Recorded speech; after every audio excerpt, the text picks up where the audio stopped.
The Sands Hotel was humming with the kind of energy that only Las Vegas in the summer of 1963 could generate.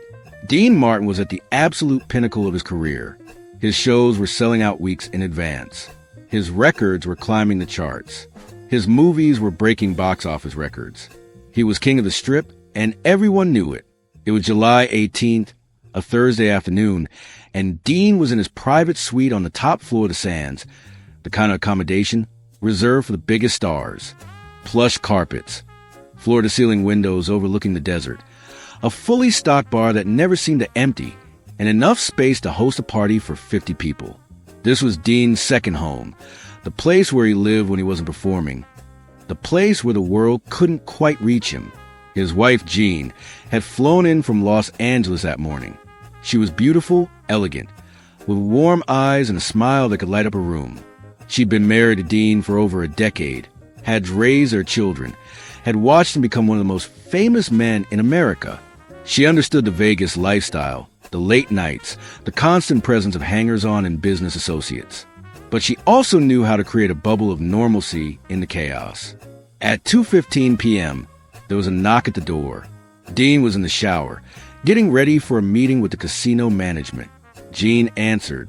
A bellhop stood there, young, nervous, holding an ornate box wrapped in gold paper with an elaborate bow. Delivery for Mrs. Martin, he said, smiling. Belgian chocolates, ma'am. The card says they're from an admirer of Mr. Martin's work. Jean tipped the bellhop and brought the box inside. It was beautiful, the kind of gift you'd expect in their world. Celebrities were constantly receiving presents from fans, from business associates, from people trying to curry favor. She set it on the coffee table and opened the card. To the woman who stands beside greatness, with deepest respect. No signature.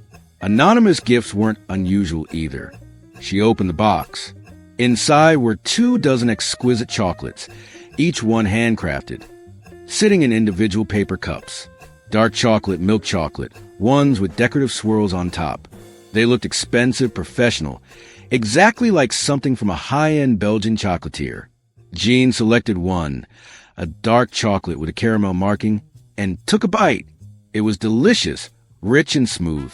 She ate the whole piece, then chose another. Dean came out of the bathroom 20 minutes later, toweling his hair, wearing slacks and an open collar shirt. Hey, doll, you ready for... He stopped. Jean was sitting on the couch, but something was wrong. Her face was flushed, and she was sweating. Jean! She looked up at him, and her eyes were unfocused. Dean, I don't feel right. What do you mean? He crossed at her quickly, kneeling in front of her. Baby, what's wrong? I'm dizzy. And my stomach. She doubled over, clutching her midsection. It hurts. God, Dean, it really hurts. That's when Dean saw the chocolate box on the table. Did you eat those? Just 2, maybe 3. She tried to stand and collapsed back onto the couch, her breathing becoming rapid and shallow. Dean didn't waste time. He grabbed the phone and called down to the front desk. This is Dean Martin. I need an ambulance at my suite right now. My wife is having some kind of reaction. Yes, right now. He hung up and went back to Jean, who was now trembling, her skin going pale. Stay with me, baby. Help is coming. Just stay with me. The ambulance arrived 7 minutes later. Paramedics rushed Jean onto a gurney. Dean grabbed the chocolate box and followed them down. In the ambulance, Jean was drifting in and out of consciousness, her vital signs dropping. Dean held her hand, his famous cool demeanor cracking, showing the terrified husband underneath. Don't you leave me, he whispered. Don't you dare leave me. At Desert Springs Hospital, doctors rushed Jean into emergency treatment. Dean was left in a waiting room, still holding that damn chocolate box. A nurse tried to take it from him, but he held tight. These did this to her, he said. I know they did. The nurse gently pried it from his fingers. We'll test them, Mr. Martin. I promise. 2 hours later, a doctor emerged. His expression was grave. Mr. Martin, your wife is stabilized, but it was close. We pumped her stomach and administered activated charcoal. She's going to survive. Dean felt his legs go weak with relief. What happened was that the chocolates... The doctor nodded. Initial tests show the presence of arsenic and strychnine. Someone put poison in those chocolates, Mr. Martin. Deliberate poisoning. If she'd eaten more, if he'd waited any longer to call for help, we might be having a very different conversation. Deliberate poisoning. The words hit Dean like a physical blow. This wasn't an accident. This wasn't food poisoning or an allergic reaction. Someone had sent his wife poisoned chocolates. Someone had tried to kill her. And in that moment, standing in a hospital corridor with fluorescent lights buzzing overhead, Dean Martin understood exactly what had happened. This wasn't about Jean. This was about him. This was a message. For the past 3 months, Dean had been under increasing pressure from a group of mob-connected businessmen who wanted to lock him into an exclusive performance contract. They wanted control over his Vegas appearances, his booking schedule, his earnings. They wanted to own him, essentially, to turn him into their personal cash cow. The contract they presented would have given them 70% of his Vegas earnings and the right to dictate when and where he performed. Dean had refused, politely at first, then firmly, then with increasing irritation. He'd told them he wasn't interested in being owned by anyone. He'd built his career on his own terms. And he wasn't about to hand it over to a bunch of wise guys who thought they could control him because they controlled the casinos. The pressure had escalated. Veiled threats. Suggestions that accidents happen to people who don't cooperate. Dean had ignored them all. But poisoning Jean? That crossed every line. That violated every code, even the twisted code of the men who ran Vegas. You didn't target a man's family. You didn't hurt an innocent woman to send a message. And yet someone had. Someone had looked at Dean Martin's refusal to sign their contract and decided that the way to change his mind was to poison his wife. Dean walked back to Jean's room. She was awake now, weak but conscious, hooked up to IVs and monitors. When she saw him, tears filled her eyes. Dean, sure, baby. You're okay. You're going to be okay. He sat beside her bed, taking her hand carefully, avoiding the 4-line. The doctor said you're going to make a full recovery. Who would do this? Jean asked, her voice barely above a whisper. Who would send poisoned chocolates? Dean looked at her. This woman he'd married. This woman who'd given him children and a home and stability in a life that was anything but stable. And he made a decision. I don't know yet, he said quietly, but I'm going to find out. And whoever did this is going to pay for it. Dean, don't... No, he interrupted, his voice gentle but absolute. No, Jean. Someone tried to kill you to get to me. Someone poisoned you because I wouldn't sign a piece of paper. That ends now. I'm giving them 48 hours. 48 hours to live in fear the way you're lying here in fear.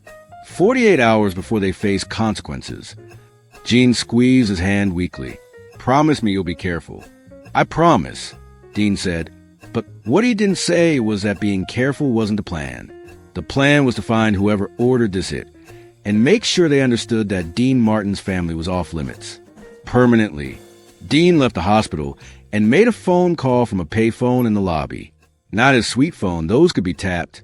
A payphone, clean and anonymous. The number he dialed belonged to Tommy Rizzo, a fixer who'd worked with Dean on various situations over the years.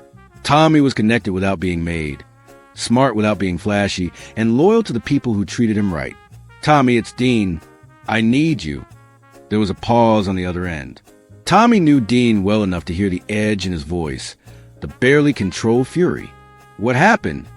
Someone sent poisoned chocolates to my wife. She's in the hospital. She's gonna live, but it was close. Another pause. Then, Jesus, Dean. Who? That's what I need you to find out.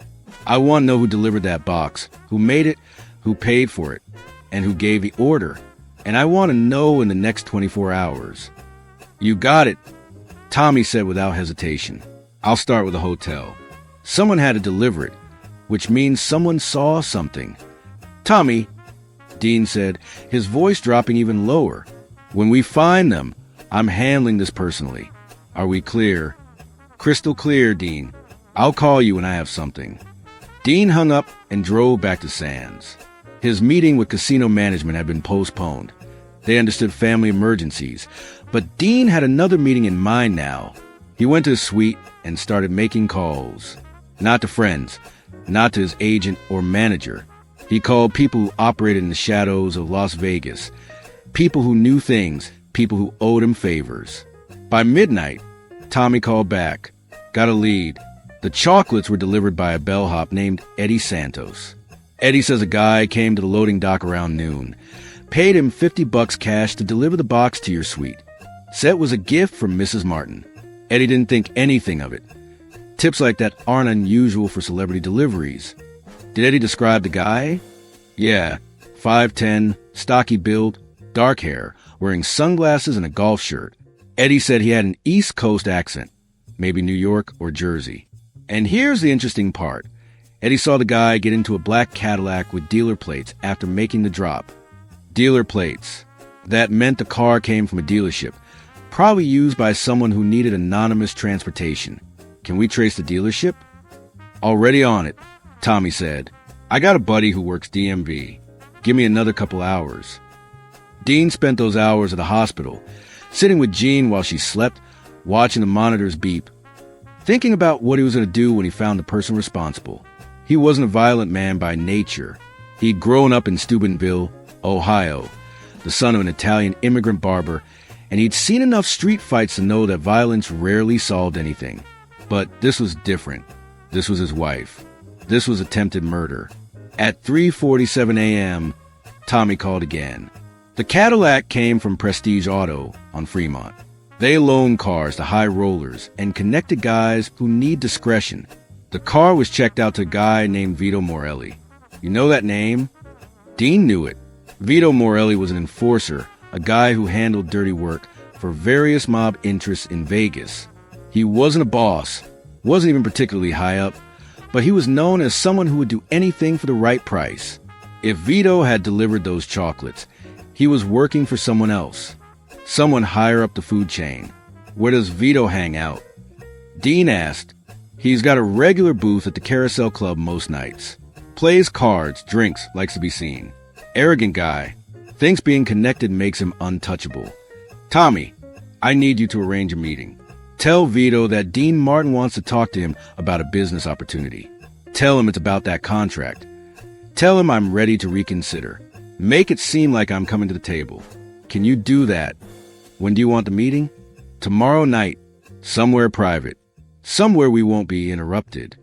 Dean, if this goes sideways, it won't, Dean said. Trust me, Tommy. I know what I'm doing. But the truth was, Dean was making this up as he went along. He'd never hunted a man before, never set a trap like this. But rage was a powerful motivator. And the image of Jean lying in that hospital bed, poisoned, trembling, barely alive, that image was burned into his mind. The meeting was set for 9 p.m. the following night at a private warehouse near the airport, a place Tommy sometimes used for off-the-books business. Dean spent the day with Jean, who was improving but still weak. The doctor said she'd need another few days in the hospital, and even then, it would be weeks before she fully recovered. Where are you going? Jean asked when Dean kissed her goodbye that evening. Business meeting, he said, which wasn't exactly a lie. I'll be back before midnight. Dean! She looked at him with those knowing eyes. Don't do anything you can't take back. He smiled, but it didn't reach his eyes. I won't, baby. I promise.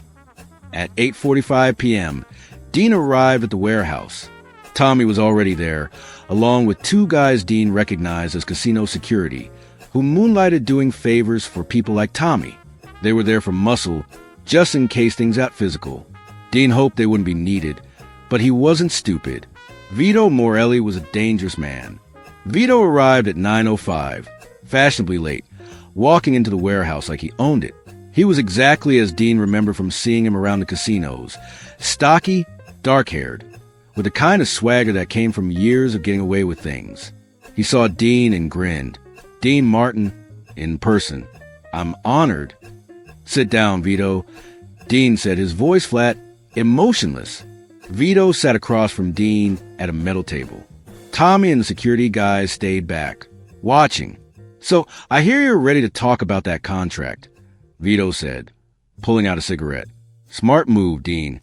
Fighting the inevitable just makes things harder. I want to talk about the chocolates, Dean said. Vito's smile froze. What chocolates? The ones you delivered to my suite 2 days ago. The ones that poisoned my wife. Those chocolates. Vito's face went carefully blank. I don't know what you're talking about. Yes, you do, Dean said, leaning forward. You were paid to deliver a box of poisoned chocolates to my wife. You used a dealer plate Cadillac from Prestige Auto. You paid a bellhop $50 to take them up to my suite. You thought you were being clever, using a cutout, staying off camera. But you made one mistake, Vito. You underestimated how badly I want to know who ordered this hit. Vito's hand moved toward his jacket, but before he could reach whatever was inside, Tommy's guys had him by the arms, yanking him back. Dean stood up slowly, walking around the table. Here's how this is going to work. You're going to tell me who gave you the order to poison my wife. You're going to tell me everything. Who, when, how much they paid you, what they said, and if you lie to me, if you hold back even one detail, I'm going to make sure that every casino boss in Vegas knows that Vito Morelli is a rat who can't be trusted. You're bluffing, Vito said, but there was uncertainty in his voice now. Am I? Dean asked. You think I don't have connections? You think I don't know people who can make your life very difficult? I've been working in Vegas for 15 years. Vito, I know where the bodies are buried. Literally. Vito looked around the room, at Tommy, at the security guys holding his arms, at Dean's cold, unforgiving expression. He was calculating odds, weighing options, and then he made his decision. It was Marco Salerno, he said quietly. Salerno ordered the hit? Marco Salerno. Dean knew the name. Everyone in Vegas knew the name. Salerno was a crime boss, one of the men who'd been trying to force Dean into that contract. He ran several casinos, had connections to East Coast families, and was known for being ruthless when he didn't get his way. Why? Dean asked, though he already knew the answer. You wouldn't sign the contract, Vito said. Salerno said you needed motivation. He said hitting your wife would make you understand that he was serious, that he could reach anyone, anytime. It was supposed to scare you into signing. It was supposed to kill her, Dean corrected. That wasn't motivation, Vito. That was attempted murder.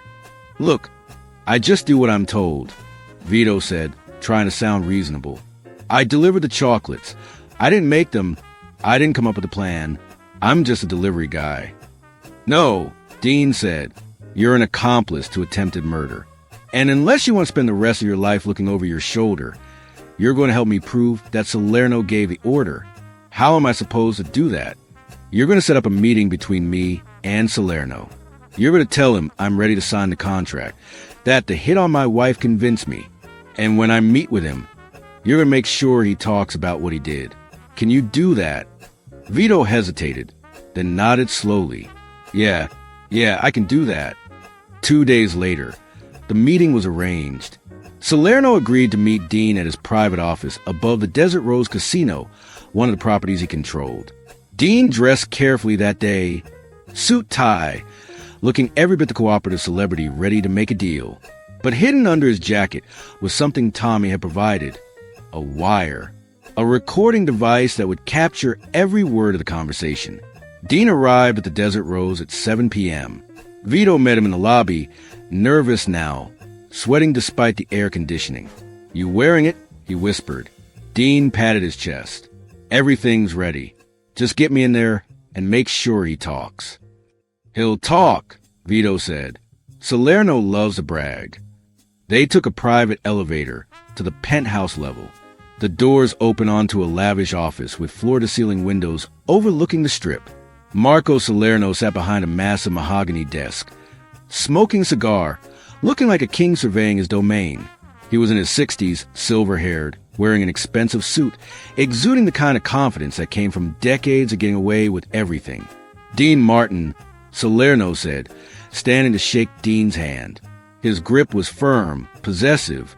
I'm glad you came to your senses. Please sit. Dean sat in a leather chair across from the desk. Vito stood by the door, trying to look casual. I want to talk about what happened to my wife. Dean said. Salerno smiled. Terrible thing, that. Food poisoning, I heard. Those European chocolates. You never know what's in them. It wasn't food poisoning. Dean said evenly. It was arsenic and strychnine. Deliberate poisoning. Is that so? Salerno leaned back in his chair, still smiling. Well, that's unfortunate. But you understand, Dean, sometimes people need motivation to make the right business decisions. Your wife, she's recovering well, I hope?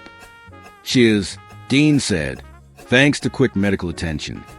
Good, good, Salerno said, tapping ash from a cigar. See, that's the thing about messages.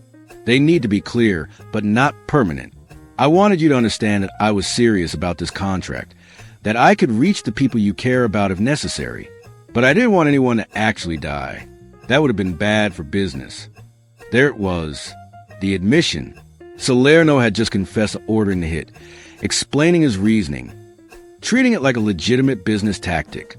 Dean felt the wire under his jacket, felt it recording every word, capturing Salerno's arrogance and cruelty.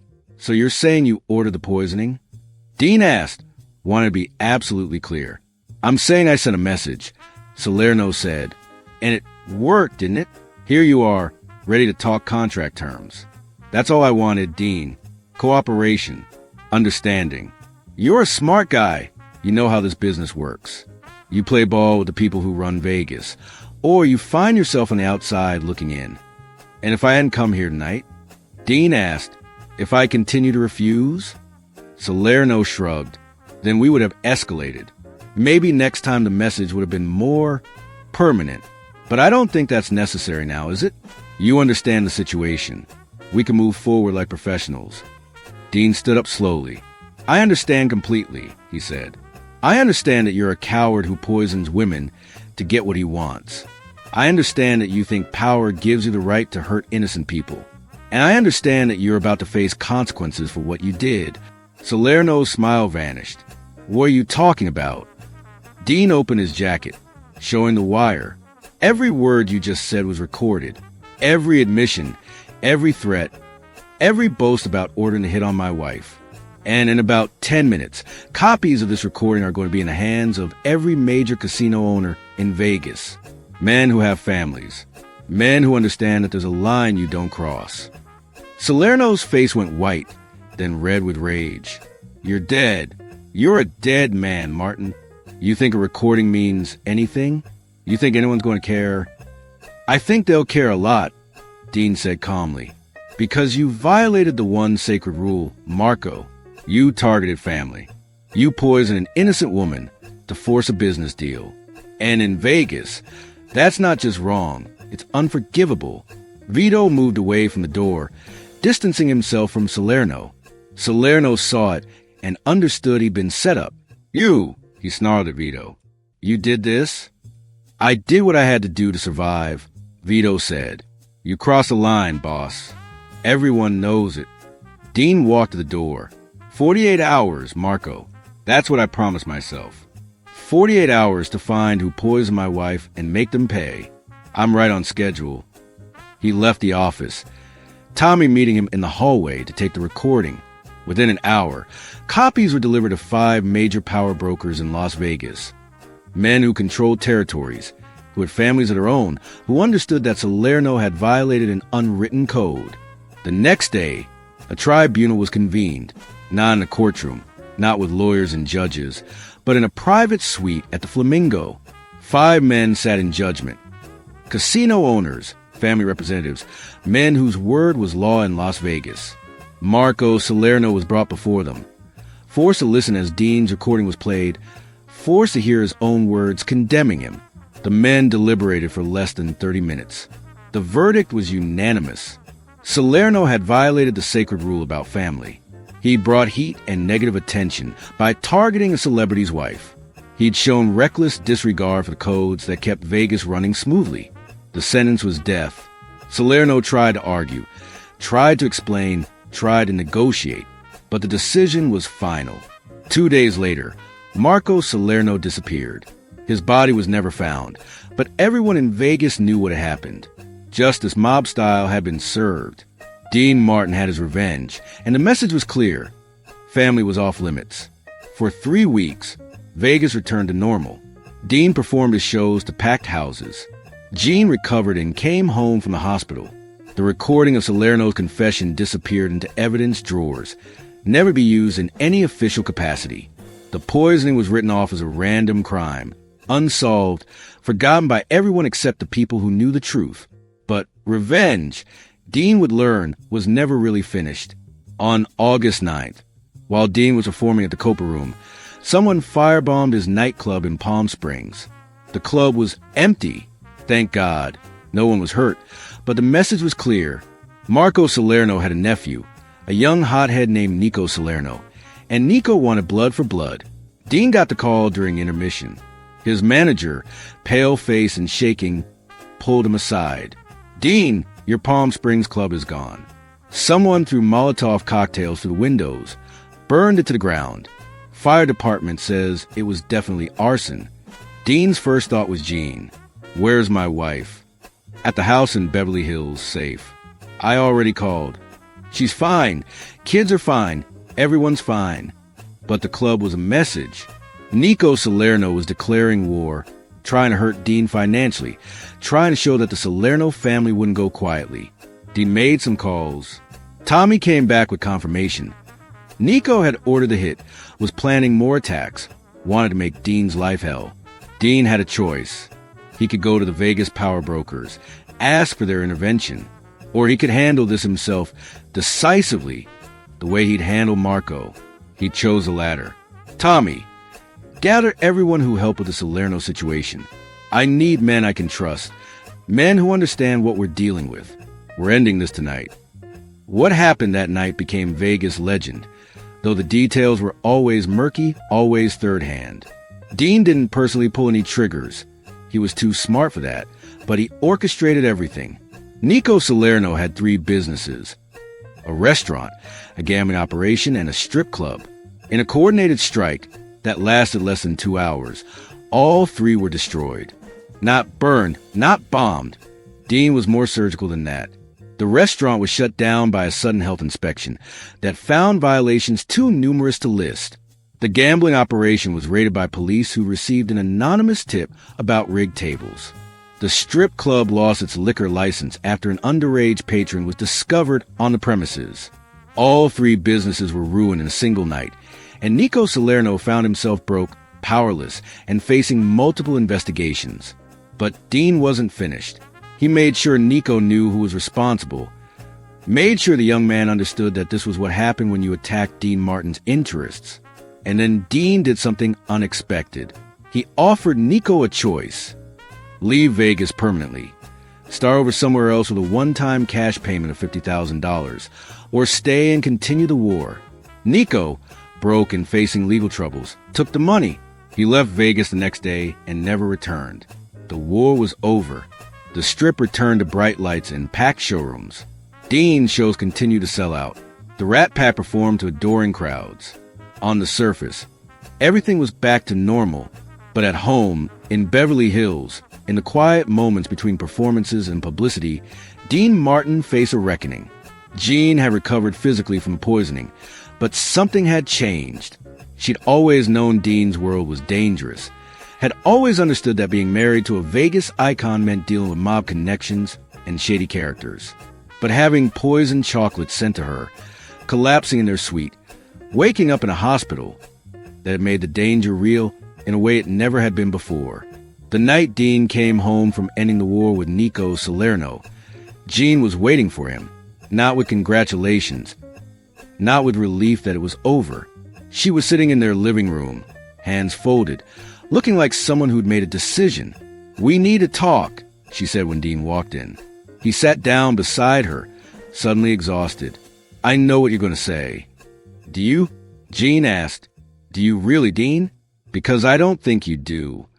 She turned to face him, and there were no tears in her eyes, just a kind of sad clarity. "I can't live like this anymore." "Jean," "No, let me finish. I've spent 13 years as your wife. I've raised our children. I've attended your premieres and your opening nights. I've smiled for the cameras and played the role of the perfect celebrity wife. And I've dealt with the mob connections and the late nights and the constant presence of dangerous men. I've dealt with all of it because I love you, but someone tried to kill me, Dean.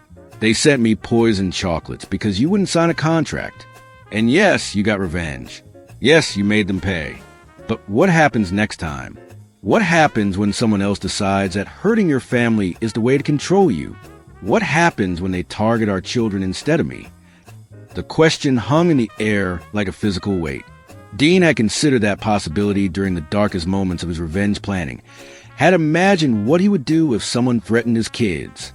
The answer had been terrifying in its intensity. I won't let that happen, he said. I'll protect you. All of you. How? Jean asked. By destroying anyone who threatens us? By becoming the very thing you hate?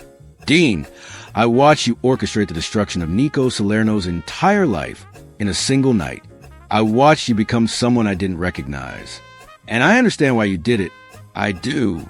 But that's not the man I married. I did what I had to do to keep you safe, Dean said, his voice rough. And it worked. Nico's gone. The Salerno family is finished. No one else is going to try this. This time, Jean said, no one's going to try it this time. But Vegas is Vegas, Dean. There will always be another mobster, another contract, another threat. And I can't live in constant fear that someone will poison my coffee or plant a bomb in my car because you refused to do what they wanted.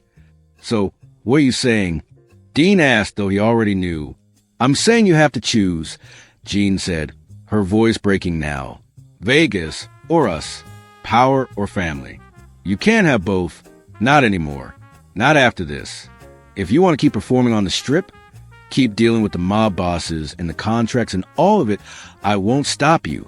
But I won't be here. I'll take the children and go somewhere safe, somewhere quiet, somewhere that poisoned chocolates don't get delivered to our door. Dean felt his heart breaking. You're asking me to give up my career.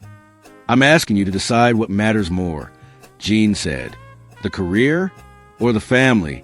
The applause or the woman who loves you? Vegas or us? Dean stood up and walked a window, looking out at the lights of Los Angeles, thinking about the lights of Las Vegas that he knew so well. He thought about the Sands, the Copa Room, the packed audiences, the Rat Pack, the lifestyle he'd built. And then he thought about Jean in that hospital bed, poisoned and dying because of choices he'd made. He thought about his children growing up in a world where their father's enemies might target them. He thought about what Nico's next move might have been if Dean hadn't destroyed him first. He thought about the cost of revenge, the price of power, the weight of keeping everyone safe in a world that didn't value safety. I'll call my manager tomorrow, Dean said quietly, still looking out the window. I'll tell him to renegotiate my Vegas contracts. Fewer shows, shorter runs, more time at home. He paused. I'll step back from the strip. Not completely, but enough. Enough to keep you safe. Enough to be here, really here for you and the kids. Jean came to stand beside him, taking his hand. That's all I'm asking. Not to give everything up. Just to put us first. To remember that no performance, no matter how legendary, is worth losing your family over. Dean turned to look at her. This woman who'd almost died because of his choices. This woman who was giving him a chance to make things right. I'm sorry, he said, for everything. For putting you in danger. For not seeing how bad it had gotten. I know, Jean interrupted. I know you're sorry. Now show me by choosing differently. Show me by being the husband and father we need. Not just a Vegas legend everyone wants. Dean pulled her into his arms, holding her like he'd almost lost her, because he had, in more ways than one. I choose you, he whispered. I choose us. Always. The next morning, Dean made the calls. His manager was shocked. Dean Martin stepping back from Vegas was unthinkable. But Dean was firm. Fewer shows, no permanent residencies, more family time. The Vegas bosses weren't happy either, but they'd just witnessed what happened to people who pushed Dean Martin too far. They agreed to his terms. Over the next year, Dean's presence on the strip diminished. He still performed, still drew crowds, but he wasn't the constant fixture he'd been. He spent more time in Beverly Hills, more time with Jean and their children, more time being a husband and father instead of a legend. The Rat Pack continued, but in smaller doses, less intense runs. And something unexpected happened. Dean found that he didn't miss it as much as he thought he would. Oh! He loved performing, loved the crowds and the music and the camaraderie. But coming home to a peaceful house, to a wife who wasn't living in fear, to children who had their father around, that was better than any standing ovation. Years later, when interviewers asked Dean about why he'd stepped back from Vegas at the height of his career, he always gave the same answer. Family comes first. Always. He never told the full story of the poisoned chocolates, of Marco Salerno's tribunal, of Nico's war, and Dean's decisive response. Those stories remained Vegas secrets, whispered in back rooms, hinted at but never confirmed. But the people who knew, the ones who'd been there, understood what had really happened. Dean Martin had faced a choice between power and love, between revenge and peace, between being a Vegas legend and being a husband and father. And unlike so many men in his position, unlike the mobsters and power brokers and dangerous men who thought they owned everything, Dean had chosen love. The poisoned chocolates incident became a turning point, not just for Dean, but for Vegas itself. Word spread about what happened to the Salernos, about how Dean had refused to be intimidated, about the price of crossing lines. Other entertainers found themselves facing less pressure, experiencing more respect. The unwritten rule about family became more firmly established. In 1990, Dean gave his final Vegas performance. He was 73 years old, still smooth, still charming, but tired in a way that went beyond physical exhaustion. Jean was in the audience that night, along with her children and grandchildren. When Dean finished his last song and took his final bow, he looked directly at Jean and smiled. That smile said everything. It said, "Thank you for the ultimatum that saved me. Thank you for forcing me to choose what mattered. Thank you for loving me enough to demand that I be better, do better, choose better. Thank you for surviving those poisoned chocolates and giving me the chance to make different choices." Dean Martin died in 1995. At his funeral, Jean spoke about their life together, about the challenges and triumphs, about raising a family in the spotlight. She didn't mention the poisoning. That remained private, sacred almost, a moment that had defined their marriage in ways outsiders couldn't understand. But she did say this: Dean chose us over everything else that the world offered him. He chose his family. That's the man I married. That's the man I loved for 50 years. The legacy of August 1963 isn't just about revenge or mob tribunals or destroyed businesses. It's about the choice Dean Martin made when his wife gave him an ultimatum. It's about understanding that power means nothing if you lose the people you love. It's about knowing that the brightest lights in Vegas can't compare to the light in your wife's eyes when she realizes you chose her over everything else. Marco Salerno thought he could control Dean Martin by poisoning Jean. Nico Salerno thought he could intimidate Dean by burning his club. They both learned the same lesson. Dean Martin couldn't be controlled, but he could be moved, not by threats or violence or power plays, but by love, by the realization that keeping his family safe mattered more than any contract, any performance, any legend. That's the real story of Dean Martin's 48-hour revenge. Yes, he tracked down the poisoner. Yes, he orchestrated a tribunal that sentenced Marco Salerno to death. Yes, he destroyed Nico Salerno's empire in a single night. But the true revenge, the lasting victory, was what came after. It was choosing Jean, choosing family, choosing a quieter life that meant his children could grow up without fear.